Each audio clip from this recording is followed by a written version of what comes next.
Amém. Quem tá feliz aqui hoje? Amém. Que bênção, né, gente? É terça-feira e a gente já tá recebendo de novo, né? A gente estava aqui domingo e agora terça-feira novamente na casa de Deus. Eu, particularmente, estou muito feliz pela oportunidade de estar aqui hoje, a convite do pastor Will, da pastora Clívia. Eu estou aqui para entregar algo que Deus tem falado comigo e eu senti que seria algo que iria edificar a vida de todo mundo se eu trouxesse essa palavra aqui. Então, eu estou muito feliz pela oportunidade. E no culto de hoje, culto fé, nós vamos falar sobre fé. Amém? Antes de eu entrar no assunto fé em si, eu quero fazer uma pequena introdução, até para vocês entenderem como que eu cheguei a esse assunto, né, que Deus vem trabalhando em mim. Se a gente for voltar lá no Novo Testamento, na passagem em que Jesus ele é questionado, né, qual seria o maior de todos os mandamentos? A resposta dele foi: amarás o Senhor teu Deus de todo o teu coração, de toda a tua alma e de todo o teu entendimento. Este é o grande primeiro mandamento. E segundo, semelhante a esse, é: amarás o teu próximo como a ti mesmo. Então, se a gente for analisar toda a vida de Jesus, ele sempre fala sobre amar a Deus, amar ao próximo. Ele várias vezes reforça que é amando ao próximo que as pessoas saberão que nós somos discípulos dele. Então, com isso a gente consegue concluir que o amor, ele é sem dúvidas a maior virtude que um cristão ele pode ter, certo? Mas aí, refletindo justamente sobre isso, eu me deparei com uma pergunta. Será que é possível a gente obedecer aos mandamentos de Jesus e amar a Deus sobre todas as coisas e ao nosso próximo se a gente não tiver fé? Eu particularmente, eu creio que não. E tem um versículo lá em 2 Tessalonicenses 1:3 que diz: irmãos, devemos sempre dar graças a Deus por vocês, como é justo, porque a fé de vocês tem crescido cada vez mais e o amor de todos vocês uns pelos outros tem transbordado. Vocês conseguem perceber que essas duas medidas aqui, o amor e a fé, eles são diretamente proporcionais? À medida em que o amor do povo de a fé do povo de Tessalônica aumentou, o amor deles uns pelos outros transbordou. Então, quanto mais fé eu tenho, mais amor eu tenho. Menos fé, menos amor. E então eu comecei a refletir sobre qual é a verdadeira importância da fé na vida de um cristão. Porque a gente fala de fé o tempo todo, a gente cita exemplos da Bíblia, tanto do Velho quanto do Novo Testamento, de pessoas que tiveram fé. Mas será que a gente, já parou para refletir qual é a real importância da fé na nossa vida? Porque a gente não precisa de fé somente para obedecer aos mandamentos. A Bíblia diz que nós somos salvos e justificados também pela fé. Ela diz que sem fé é impossível agradar a Deus. E ela também diz que o justo ele deve andar e viver pela fé. Então hoje a gente vai falar um pouquinho mais sobre essa pequena palavrinha que é a fé. Eu não tenho um texto base, eu vou falar sobre o tema fé e ao longo do estudo, da pregação, eu vou citar várias passagens da Bíblia. Mas antes da gente começar, eu convido vocês a fecharem os olhos e vamos orar mais uma vez. Senhor Deus, Pai querido, eu te agradeço, Senhor, pelo dia de hoje, eu te agradeço, Senhor, por esse culto, eu te agradeço pela oportunidade de estar aqui, Senhor, na tua casa mais uma vez, Senhor. Pai, fala aos nossos corações hoje, Senhor. Eu me coloco diante de ti, Senhor, e eu peço, dai-me sabedoria, Senhor. Acalma o meu coração, tira todo o nervosismo, todo o medo. Que as palavras que saírem da minha boca hoje não sejam as minhas palavras, mas as suas, Senhor. Abre os nossos corações, os nossos ouvidos espirituais para que possamos ouvir o que o Senhor tem a nos revelar aqui hoje, Pai. É assim que eu oro e te peço em nome do seu Filho Jesus. Amém. Bom, e tem tanta coisa para falar sobre fé, gente. Quando eu comecei a me aprofundar no assunto, é tanta coisa que eu tentei resumir o máximo que eu pude. E para começar, vou começar pelo começo, né? O que é a fé? A palavra que era usada no Antigo Testamento, no hebraico, para fé, é a palavra emuná. Resumindo, o significado dela é confiança firme, fidelidade e constância em Deus.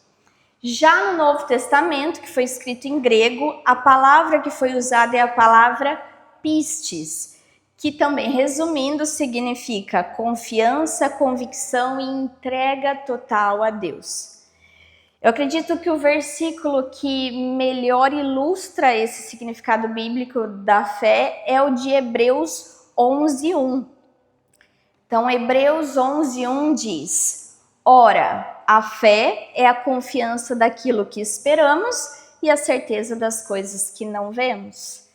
Então, esse versículo ele é perfeito para mostrar qual que é o significado da fé. É a gente confiar em Deus plenamente, confiar em suas promessas, mesmo que a gente ainda não tenha visto elas se cumprirem com os nossos olhos. E de onde que vem a fé? A Bíblia diz lá em Romanos que Deus ele deu uma medida de fé para cada pessoa. Então Deus já colocou no nosso coração, já veio lá como configuração de fábrica, cada pessoa já recebeu a capacidade de crer em Deus. Mas a Bíblia também fala que a fé ela vem pelo ouvir e a ouvir a palavra de Deus. Ou seja, é como se a gente já tivesse um pouco de fé para a gente crer, mas cabe a nós buscarmos através da palavra fazer com que essa fé ela cresça, ela seja aumentada, ela seja fortalecida. Faz sentido? Existe também o dom espiritual da fé. Eu diria que não é igual à fé comum, entre aspas. É um dom de Deus, dado através do Espírito Santo, que ele não é para benefício próprio. Então, quando a gente pede, Deus, eu quero ter mais fé, não é esse dom. É o dom do Espírito Santo que é para usado para benefício da igreja. Então, às vezes, Deus ele dá o dom da fé a algumas pessoas para o bem comum da comunidade. E como é que faz para ter esse dom? Pedindo, porque o Espírito Santo aqui concede, mas Deus vai conceder conforme a necessidade da igreja. Eu vou falar ao longo da pregação sobre vamos dizer assim, 3 tipos de fé, mas tipos não é a palavra certa, assim, 3 momentos em que nós usamos a fé. Vou falar da fé para a salvação, a fé que opera milagres e a fé em meio às provações. Então, começando com a fé para a salvação, tenham paciência que eu vou citar muita Bíblia aqui. Eu coloquei muitos versículos aqui justamente porque eu quero que vocês entendam que o que eu estou falando aqui não vem de mim, tá aqui. Tá aqui, então é a palavra dele. Amém? Então, fé para a salvação. Lá em João 3,16 diz assim: porque Deus amou tanto o mundo que deu seu Filho unigênito, para que todo aquele que nele crer não pereça, mas tenha vida eterna. Romanos 10:9 diz: se com a boca você confessar que Jesus é o Senhor e crer no seu coração que Deus o ressuscitou dentre os mortos, será salvo. Romanos 5:1 diz: tendo sido, pois, justificados pela fé, temos paz com Deus pelo nosso Senhor Jesus Cristo. E o último que eu coloquei aqui, Efésios 2:8 diz: pois pela graça vocês são salvos por meio da fé. E isso não vem de vocês, é dom de Deus. Nós entendemos que nós somos salvos pela graça de Deus. A partir do sacrifício de Jesus, a graça ficou disponível a todos. Mas nós só alcançamos essa graça através da nossa fé. Então, a pessoa ela pode ser a melhor pessoa do mundo, né? Pode fazer coisas boas, pode ter um bom coração, mas se ela não crê que Jesus é o Filho de Deus, ela não vai ser salva. Quem vai ser salvo? Aqueles que crerem que Jesus é o Senhor. E basta apenas a gente crer, simplesmente falar, eu acredito que Jesus é Deus. Não. A própria palavra diz, né, que a gente tem que confessar com a nossa boca e crer com o nosso coração. Tiago, ele diz que uma fé sem obras, ela é morta. Por que a gente precisa das obras para ser salvo? Não. A obra é o que evidencia que a nossa fé ela é genuína. Então, para não ficar só nas nossas palavras, a gente simplesmente dizer que crê, a gente faz as obras, porque é as obras que provam que a nossa fé é verdadeira. Mas não é nada programado, é natural, porque se a gente crê em Jesus, a gente passa a amá-lo. Se a gente ama, a gente quer fazer o quê? Obedecer aos seus mandamentos. A partir do momento que a gente começa a obedecer seus mandamentos, automaticamente a gente começa a produzir frutos e obras. E essas obras mostram que a nossa fé é verdadeira e genuína. Amém? Agora indo para a fé que opera milagres. O autor cristão John Bevere, que é aquele que escreveu aquele livro A Isca de Satanás, ele tem uma frase bem conhecida que diz assim: Deus não responde à nossa necessidade, Ele responde à nossa fé. Amém? Ou seja, o mover de Deus ele é ativado em nossas vidas através da prática da nossa fé e não simplesmente pelo fato da gente ter um problema. Eu convido você a olhar ao seu redor agora. Dá uma olhadinha assim, pode olhar em volta. Todo mundo que está aqui tem algum problema. Amém?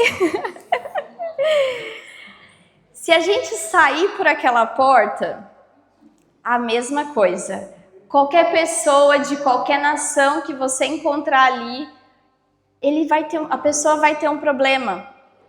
Então, o que faz Jesus operar milagres em nossas vidas é os nossos problemas?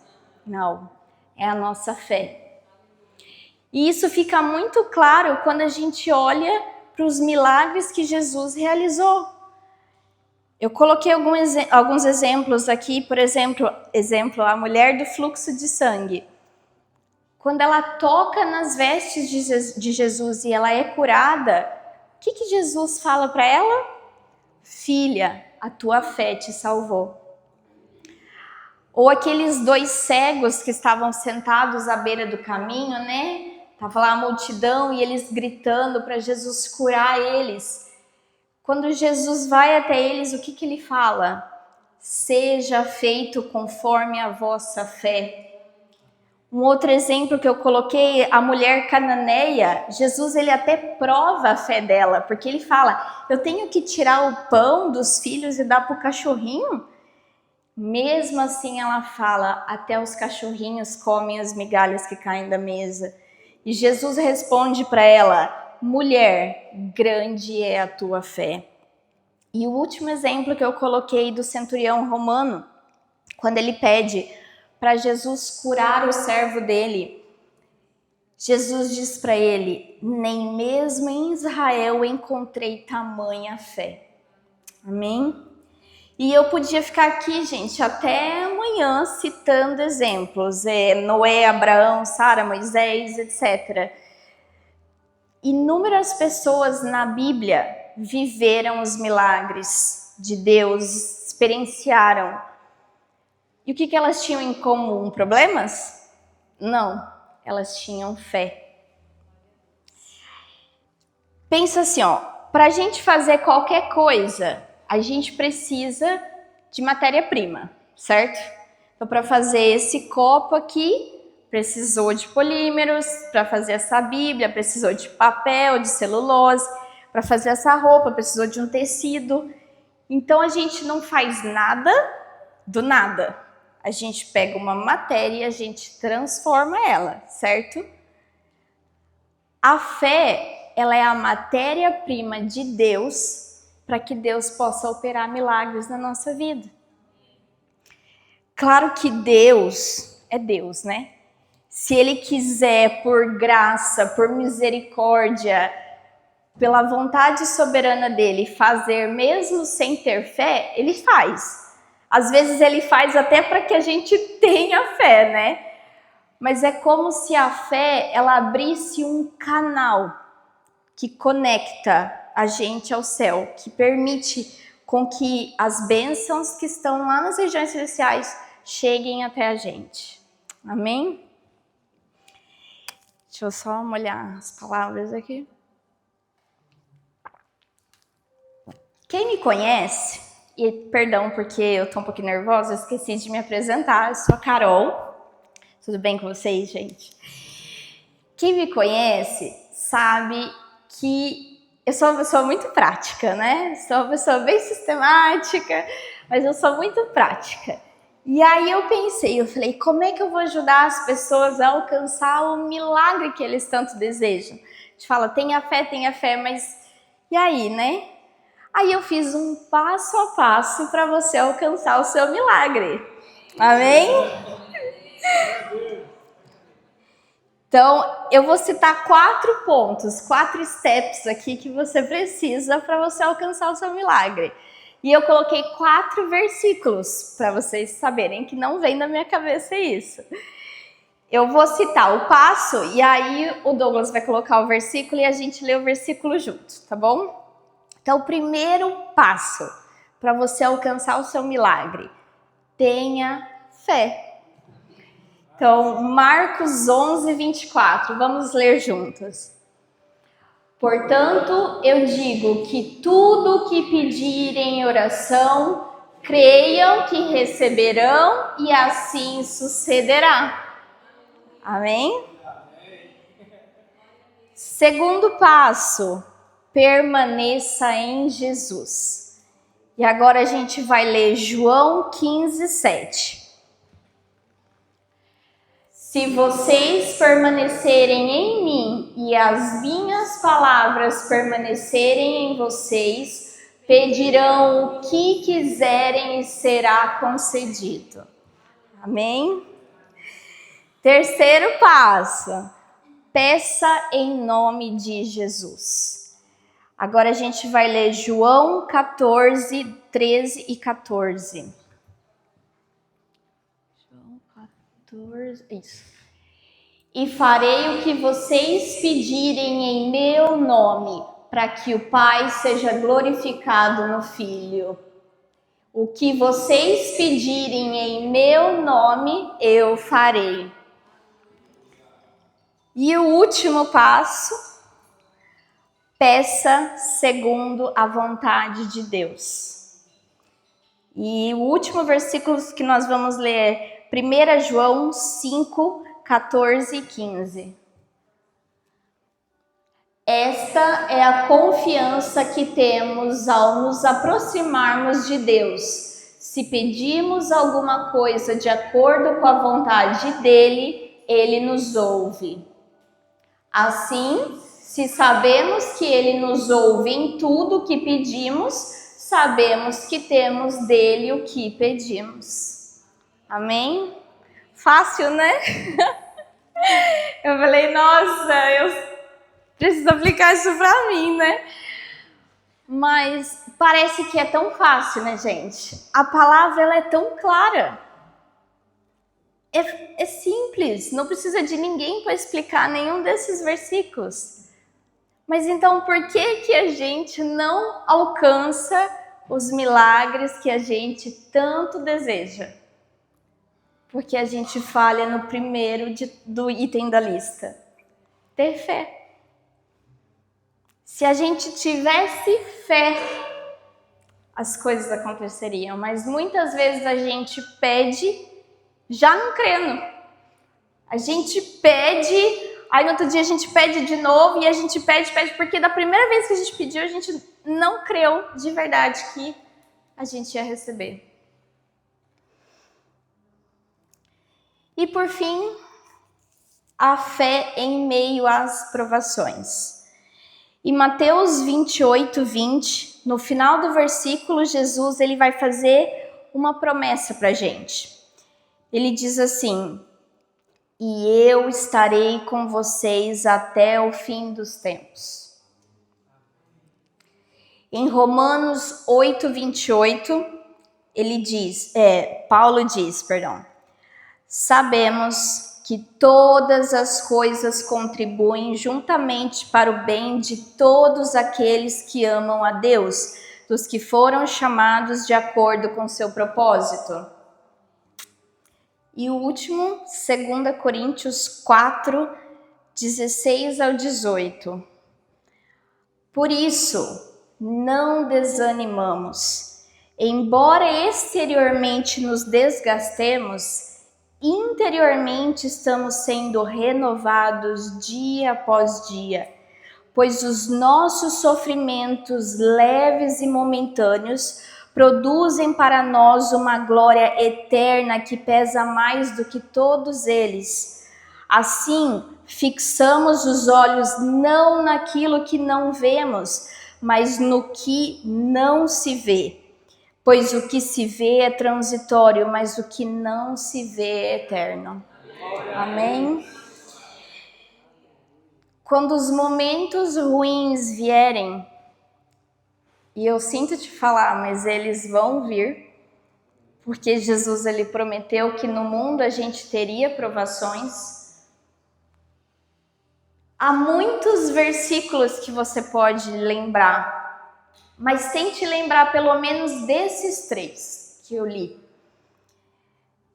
Jesus disse que ele estaria conosco até o fim dos tempos. Os tempos não acabaram. Então, pela fé que eu tenho, ele está com você aí agora. Rodrigo, ele está com você aí agora. Lucas, ele está com você aí agora. Chelsea, ele está com você aí agora. Eu não sei o que cada um está passando aqui, mas o que eu sei é que Jesus está conosco. Amém? Creia que todas as coisas cooperam para o bem daqueles que amam a Deus. Engraçado que ele não disse, as coisas boas cooperam para o bem daqueles que amam a Deus. Não, ele disse, todas as coisas. Até essa provação que você está passando, elas cooperam para o seu bem. Gerar testemunho nem sempre é legal, né? A gente quer ter autoridade sobre as coisas, mas para ter autoridade, às vezes a gente tem que viver isso. E gerar o testemunho, passar por provações, nem sempre é agradável. E por fim, creia que esse sofrimento momentâneo que você está passando está produzindo uma glória eterna. É tão lindo que nenhuma palavra ela foi colocada na Bíblia em vão. Ele faz questão de comparar o momentâneo e o eterno. Então, tudo que a gente está passando, por mais que pareça o fim do mundo, por mais que pareça, sabe, é momentâneo. Mas a glória que isso está produzindo, ela é eterna. Amém? E quando a gente passa por provações, é justamente a hora em que o inimigo ele mais ataca a gente. E é exatamente nesses momentos que a gente tem que usar o escudo que está descrito lá em Efésios 6 e usar o nosso escudo da fé. Então, Efésios 6,16 diz: além disso, usem o escudo da fé, com o qual vocês poderão apagar todas as setas inflamadas do maligno. Então, toda vez que Satanás vier te perturbar para dizer essa situação que você está passando não tem fim, não tem saída. Ou se ele vier para falar, desiste, não tem solução, você está sozinho, ninguém te ama. O que vai ser o teu escudo, que vai apagar todas as setas inflamadas do maligno, é a sua fé. A sua fé em tudo que está aqui. Quando ele te disser você não é amado, você vem para a palavra e lembra que Jesus amou tanto o mundo que deu seu único filho. Quando ele te disser que você não consegue, você vem para a palavra e lembra, tudo posso naquele que me fortalece. Então, esse é o seu escudo contra todas as provações, as tentações, os momentos difíceis. E concluindo, bom, a gente começou a mensagem de hoje dizendo que amar a Deus sobre todas as coisas é o maior de todos os mandamentos e não mudou. Isso continua sendo verdade. Eu disse que o amor ele é a maior virtude, e é verdade, como Paulo ele afirma em 1 Coríntios 13:13. Assim permanecem agora esses três, a fé, a esperança e o amor. O maior deles, porém, é o amor. Mas ao longo da mensagem, nós entendemos que não é possível amar sem fé. A gente precisa da fé para tudo. É através da fé que a gente conhece Deus e ama Ele. É através da fé que nós somos salvos, justificados. É através da fé que a gente agrada a Deus. É pela fé que a gente permanece firme nas provações, que nós perseveramos e que nós vemos o agir de Deus em nossas vidas. Então, a fé, ela é a base sobre a qual toda a vida cristã ela é construída. E é justamente por isso que Satanás vai sempre tentar atacar a nossa fé. Porque ele sabe que a partir do momento que a sua fé diminui a esperança, diminui sua perseverança, diminui até o amor. Mas a boa notícia é que Deus, ele não nos deixou sozinhos. Então nós temos a medida de fé que nós recebemos, nós temos a palavra de Deus, que ela fortalece a nossa fé, faz com que ela cresça cada vez mais. Nós temos o Espírito Santo, que é o nosso consolador, que nos guia, que nos constrange, que nos faz entender o que é certo e o que é errado. E nós temos Jesus, que disse que estaria conosco até o final dos tempos. Amém? Então, independente da situação que você está vivendo hoje, continue crendo. Porque se Deus prometeu, Ele é fiel para cumprir. Se você ainda não viu a resposta que você espera, continue crendo. Se as lutas continuam, continue crendo. Se as circunstâncias parecem contrárias, continue crendo. Porque a nossa fé não está baseada no que vemos, mas em quem Deus é. E se Ele prometeu, Ele é fiel para cumprir. Amém? Então que a gente saia desse culto hoje, cheios, com sede, para buscar mais da palavra, para que a nossa fé seja fortalecida. E que a gente possa viver uma vida de obediência que glorifique o nome de Jesus. E agora eu finalizo mesmo. Eu quero finalizar, eu comecei com Hebreus 11:1 e eu finalizo com Hebreus 12:2, que diz: tendo os olhos fitos em Jesus, autor e consumador da nossa fé. É em Jesus que a nossa fé começa, cresce e se aperfeiçoa. Que a gente possa sempre manter os nossos olhos fitos nele. Amém? Amém.